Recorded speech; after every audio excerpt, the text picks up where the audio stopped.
दिल्ली में एक जिला है जिसका नाम है द्वारिका।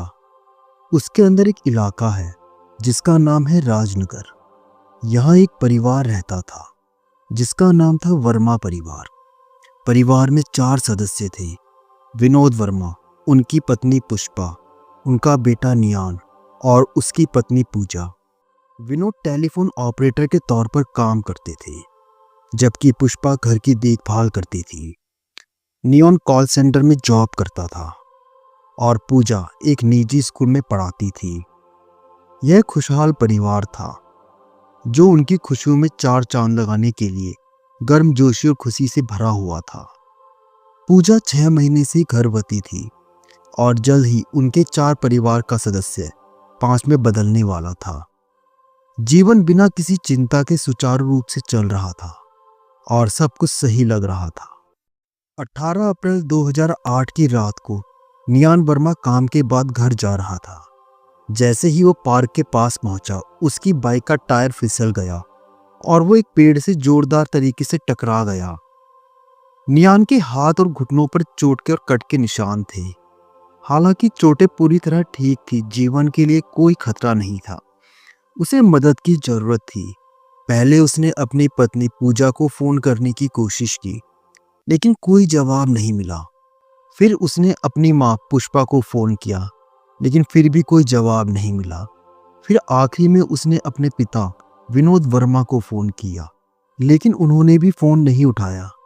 फिर ज्यादा चिंतित होकर उसने घर पर फोन किया, लेकिन उसे खामोशी मिली। ज्यादा बेचैनी महसूस करते हुए नियोन ने लगभग 12 बजे अपने चाचा विजय को फोन किया। उसने दुर्घटना के बारे में उन्हें बताया और विजय से उसे लेने आने के लिए कहा। उसने विजय से अपने परिवार का हालचाल जानने के लिए भी कहा, ताकि सब कुछ ठीक हो, क्योंकि वह किसी और से संपर्क नहीं कर पा रहा था। विजय नियान के घर के कुछ ही मील पर दूरी पर रहता था। जब उसे दुर्घटना के बारे में पता चला, तो उसने तुरंत अपने दोनों बेटों से नियान का हालचाल जानने के लिए कहा। लड़के किसी दोस्त के साथ थे, इसलिए वो तीनों एक साथ निकल पड़े। इस बीच विजय अपने भाई विनोद वर्मा को फोन करने की कोशिश करने लगा, लेकिन उसे भी कोई जवाब नहीं मिला। उसने पुष्पा से भी संपर्क किया और पूजा को भी फोन किया, लेकिन किसी ने फोन नहीं उठाया। बढ़ती चिंता के कारण विजय ने वीरेंद्र सिंह को फोन करने का फैसला किया, जो विनोद का पड़ोसी था। उसने वीरेंद्र से विनोद के घर जाकर यह सुनिश्चित करने के लिए कहा कि सब कुछ ठीक है, क्योंकि वे परिवार से संपर्क नहीं कर पा रहे थे। वीरेंद्र सहमत हो गया और सीधे विनोद के घर चला गया।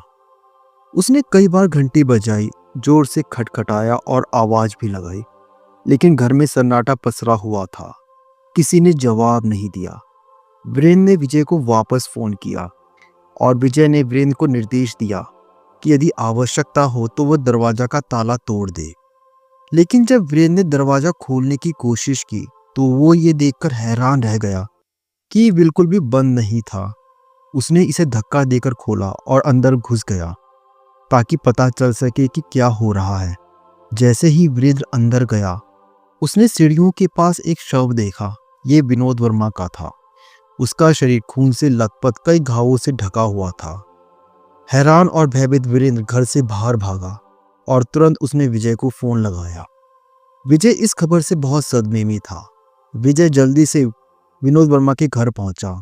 जैसे ही विजय अंदर गया, उसने अपने भाई विनोद का बेजान शरीर वहां पड़ा देखा। चौंककर वो जल्दी से पूजा के कमरे की ओर बढ़ा, लेकिन ऊपर जाते समय उन्हें एक और शव मिला। इस बार यह उसकी भाभी का था। विजय पूरी तरह से स्तब्ध था। वह समझ नहीं पा रहा था कि क्या हुआ था या इसके लिए कोई जिम्मेदार हो सकता है।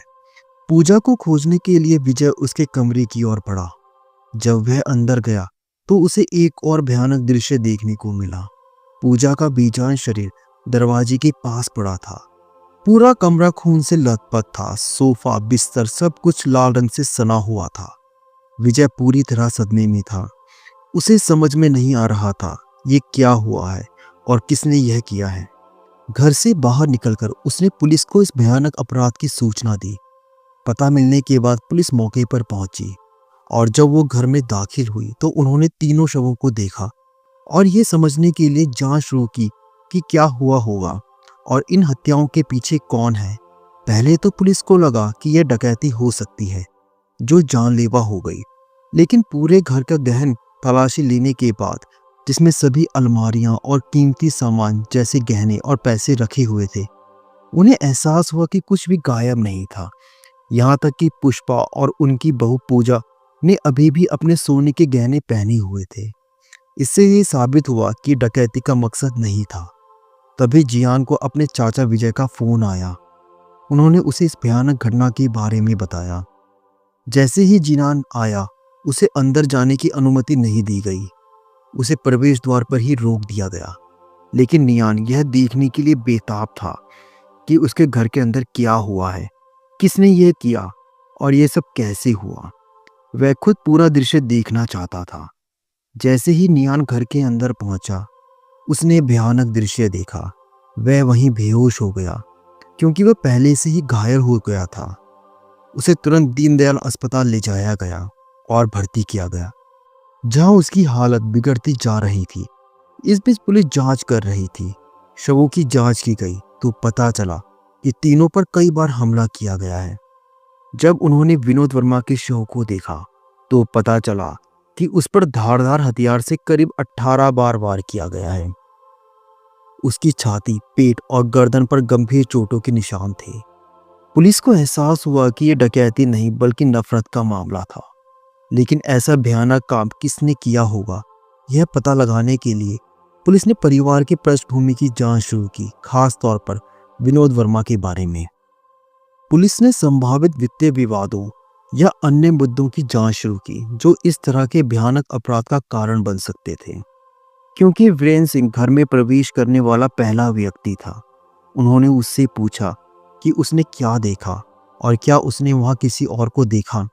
वीरेंद्र ने बताया कि उसे विजय का फोन आया था, जिसमें उसे घर की जांच करने के लिए कहा गया था, क्योंकि कोई भी उसका फोन नहीं उठा रहा था। उसने कहा कि उसने कई बार घंटी बजाई, दरवाजा खटखटाया और आवाज लगाई, लेकिन अंदर से कोई प्रतिक्रिया नहीं मिली। आखिरकार जब उसने दरवाजा थोड़ा सा धक्का दिया तो वो खुल गया। वह लॉक नहीं था, बस ढीला बंद था। इससे संदेह पैदा हुआ क्योंकि यह अजीब था। वीरेंद्र ने बताया कि अंदर घुसने पर उसने अंदर का भयानक दृश्य देखा। इस बीच जांच जोरों पर थी। पुलिस ने सबूत इकट्ठा किए और पूरे घर में फिंगरप्रिंट लिए। तीनों शवों को पोस्टमार्टम के लिए दीनदयाल अस्पताल भेजा गया। क्योंकि नियान भी उसी अस्पताल में भर्ती था, पुलिस भी वहां गई। बाद में जियान को आगे के इलाज के लिए दूसरे अस्पताल में रिफर कर दिया गया। दीनदयाल अस्पताल में तीनों शवों का पोस्टमार्टम किया गया। पोस्टमार्टम करने वाले डॉक्टर चोटों की गंभीरता से भयभीत थे। विनोद को 18 बार चाकू मारा गया, पुष्पा को 14 बार और गर्भवती महिला पूजा को 49 बार चाकू मारा गया। हमले की क्रूरता ने सभी को चौंका दिया। पुलिस ने यह निश्चित किया यह डकैती नहीं बल्कि नफरत का मामला था। पुलिस ने परिवार के सभी लोगों, पड़ोसियों, दोस्तों और सहकर्मियों से पूछताछ शुरू की। आगे की पूछताछ में पता चला कि विनोद वर्मा मूल रूप से पालम गांव का रहने वाला था और 2004 से दिल्ली में रह रहा था। यहाँ उसने घर खरीदा और अपने परिवार के साथ रहने लगा। गहन पूछताछ और जांच के बावजूद पुलिस को विनोद के जीवन में कोई सुराग या दुश्मन नहीं मिला। इससे उन्हें संदेह हुआ कि अपराधी परिवार के भीतर से ही हो सकता है। इस संभावना का पता लगाने के लिए पुलिस ने मामले की गहराई से जांच करने के लिए परिवार के सभी सदस्यों के कॉल रिकॉर्ड की जांच करने का फैसला किया। पुलिस ने वर्मा परिवार के सभी 4 सदस्यों, माता पिता, बेटे और बहू के कॉल रिकॉर्ड प्राप्त किए। उन्हें माता पिता और बहू की कॉल हिस्ट्री में कुछ असामान्य नहीं मिला। उनकी आखिरी बातचीत परिचित लोगों से हुई थी। हालांकि जब उन्होंने जियान के कॉल हिस्ट्री की समीक्षा की तो घटना के दिन अप्रैल में कुछ अजीब बात सामने आई। नियान ने उस समय पड़ोस में किसी को 21 बार कॉल किए थे। नियान को सफदरजंग अस्पताल में भर्ती कराया गया था, लेकिन 19 अप्रैल की शाम तक उसे छुट्टी दे दी गई थी। पुलिस उसे तुरंत पूछताछ के लिए थाने ले गई। उन्होंने उससे घटना से पहले की घटनाओं को फिर से बताने के लिए कहा और उसने वही कहानी दोहराई जो उसने पहले बताई थी कि वो काम से लौट रहा था और उसका एक्सीडेंट हो गया, और जब वो अपने परिवार से संपर्क नहीं कर सका तो उसने अपने चाचा को फ़ोन किया। उसने पुलिस को पूरी घटना बताई। हालांकि पुलिस ने उसकी कहानी में कुछ असमानताएं देखी। नियान को लगी चोटें जिसमें कट और खरोच शामिल थे संदिग्ध लग रहे थे। डॉक्टर ने नोट किया कि खरोच सड़क दुर्घटना के अनुरूप हो सकते हैं, लेकिन कट असामान्य थे। ये निशान उसके दोनों हाथों और जांघों पर पाए गए थे, जो उसके माता पिता और पत्नी को लगे चोटों के समान थे। जब पुलिस ने दुर्घटना स्थल का दौरा किया तो उन्हें वहां कोई भी नोकीली वस्तु नहीं मिली जो उसे घायल कर सकती थी। जब नियान से चोटों के बारे में पूछा गया तो वह कोई ठोस स्पष्टीकरण नहीं दे सका। पुलिस को उस पर और अधिक संदेह हुआ। जब उन्होंने उसकी कॉल हिस्ट्री जांची तो पाया कि उसने घटना के दिन अपने परिवार को बिल्कुल भी फोन नहीं किया था। दुर्घटना के बाद नियान ने सीधे अपने चाचा विजय को फोन किया। उसने दावा किया कि वो अपने काम के बाद देर रात घर से लौट रहा था। हालांकि पुलिस को इस बयान में भी समस्याएं मिली। उस रात नियॉन ने अपने जीजा राहुल से बात की थी, जो पूजा वर्मा का भाई है। राहुल ने पुलिस को बताया कि कॉल के दौरान नियॉन ने कहा था कि वो पहले से ही घर पर था।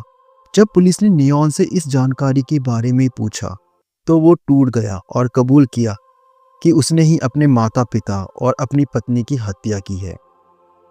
अगर आपको अब तक यह वीडियो अच्छी लगी हो तो कृपया इसे लाइक करें।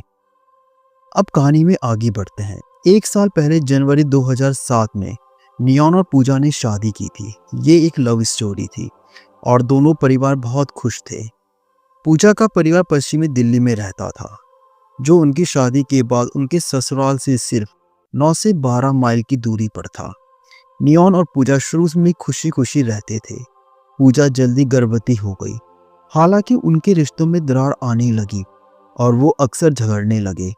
नियॉन के माता पिता पुष्पा और विनोद ने इन झगड़ों के दौरान पूजा का साथ दिया, जिससे नियॉन और भी नाराज हो गया। नियॉन ने अपनी पत्नी से छुटकारा पाने की योजना बनाना शुरू कर दिया। 18 अप्रैल की रात को उनके बीच फिर से बहस शुरू हो गई। उनका बेडरूम पहली मंजिल पर था और कमरे में रसोई का चाकू था। गुस्से में आकर नियॉन ने नियंत्रण खो दिया।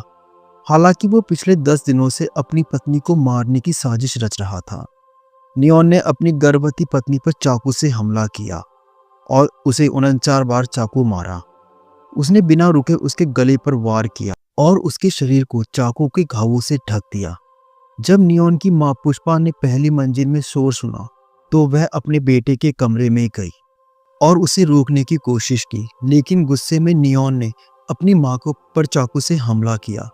पुष्पा ने खुद को बचाने की कोशिश की, लेकिन वो सोफे पर गिर गई और नियॉन ने उन पर 14 बार चाकू मारा। अपनी पत्नी की चीखें सुनकर नियॉन के पिता विनोद, जो ग्राउंड फ्लोर पर थे, उन्होंने पूछा कि क्या हो रहा है। कुछ स्वास्थ्य समस्या के कारण विनोद सीढ़ियां नहीं चढ़ पा रहे थे, इसलिए उन्होंने नीचे से चिल्लाना शुरू कर दिया। अपने पिता की आवाज़ सुनकर नियॉन जब खून से लथपथ नीचे चला आया और अपने पिता पर भी उसने हमला करना शुरू कर दिया। संघर्ष के दौरान उसने उन्हें 18 बार चाकू मारा। नियॉन भी उसी चाकू से घायल हो गया, क्योंकि उन्होंने खुद को बचाने की कोशिश की होगी। ये भयानक घटना रात के 9:25 के आसपास की थी। 18 अप्रैल को हत्या के बाद नियॉन अपनी बाइक से भाग गया और खून से सना हुआ बनियान, तौलिया और चाकू को पालम के पास रेलवे ट्रैक के पास उसने फेंक दिया, ताकि उसका अपराध छिपा रहे। नियॉन ने जानबूझकर अपनी बाइक को टकराकर दुर्घटना का नाटक रचा, ताकि उसे मामूली चोट लगे और ऐसा लगे कि वह दुर्घटना में घायल हुआ है। रात 12:40 उसने अपने चाचा विजय को फोन किया और झूठा दावा किया कि उसका परिवार फोन नहीं उठा रहा है, जबकि उसने वास्तव में उन्हें फोन नहीं किया था। जांच में चौंकाने वाला तथ्य सामने आया कि हत्या के दिन नियॉन ने रागिनी नाम की एक लड़की को 21 बार कॉल किया, जो पास में ही रहती थी। रागिनी 19 साल की थी, जबकि नियॉन 28 साल का था। नियॉन और रागिनी नियॉन की शादी से पहले ही रिलेशनशिप में थे। नियॉन ने शादी के बावजूद भी रागिनी से मिलना जारी रखा। जब उसने और पूजा ने शादी की, रागिनी केवल 19 साल की थी और जब वो 20 साल की हुई तो नियॉन ने पूजा को खत्म करने के बाद उससे कानूनी तौर पर शादी करने की योजना बनाई। किसी को भी इस गुप्त संबंध के बारे में पता नहीं था, ना ही रागिनी के परिवार को, ना ही नियान के परिवार को और ना ही पूजा को। जब पूजा गर्भवती हुई तो घर में नए आगमन को लेकर उत्साह होना चाहिए था। शुरू में सभी रोमांचित थे, लेकिन जैसे जैसे पूजा की गर्भावस्था आगे बढ़ी, उसने नियान की छिपी सच्चाई को उजागर किया। वह अपनी शादी से पहले 2 महिलाओं के साथ संबंध बना चुका था। एक से शादी कर ली और दूसरी के साथ अपना संबंध जारी रखा। जब पूजा को यह पता चला तो उसने अपने माता पिता को इसके बारे में बताया। पुलिस द्वारा आगे की जांच में एक और खुलासा सामने आया।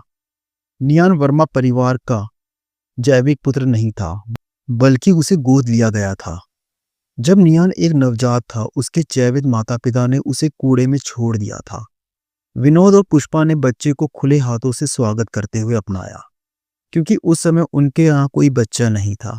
यह कहानी केवल कुछ ही लोगों को पता थी, जिसमें उसके अंकल विजय भी शामिल थे।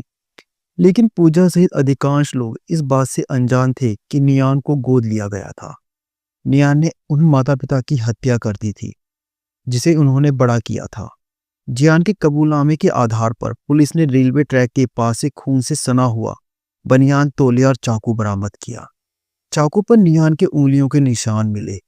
आरोप पत्र दायर किया गया और अदालत की कार्रवाई शुरू की गई, जिसमें रागिनी को भी गवाही के लिए बुलाया गया। पुलिस ने कहा कि रागिनी से पूछताछ करने पर पुलिस का एहसास हुआ कि वे इसके इरादों से वाकिफ नहीं थी। उसने उसे केवल इतना बताया था कि वो दोनों किसी दूसरी जगह पर चले जाएंगे और अपना जीवन शुरू करेंगे। उसके माता पिता को शुरू में उनके प्रेम संबंध के बारे में पता नहीं था, लेकिन पूजा को पता चलने के बाद पूरे परिवार को इनके बारे में मालूम पड़ा। 16 अगस्त 2012 को लगभग 32 लोगों ने गवाही दी और मजबूत सबूत पेश किए। 4 सितंबर 2012 को नियान को हत्या का दोषी पाया गया। सत्र न्यायालय ने उसे समाज के लिए खतरा बताते हुए मौत की सजा सुनाई और हाईकोर्ट ने उसकी मौत की सजा को आजीवन कारावास में बदल दिया, क्योंकि न्यायालय ने क्रोध से प्रेरित उसके कार्यों पर विचार किया और उसके पिछले आपराधिक रिकॉर्ड की कमी को भी नोट किया। नियान वर्मा अब आजीवन कारावास की सजा काट रहा है।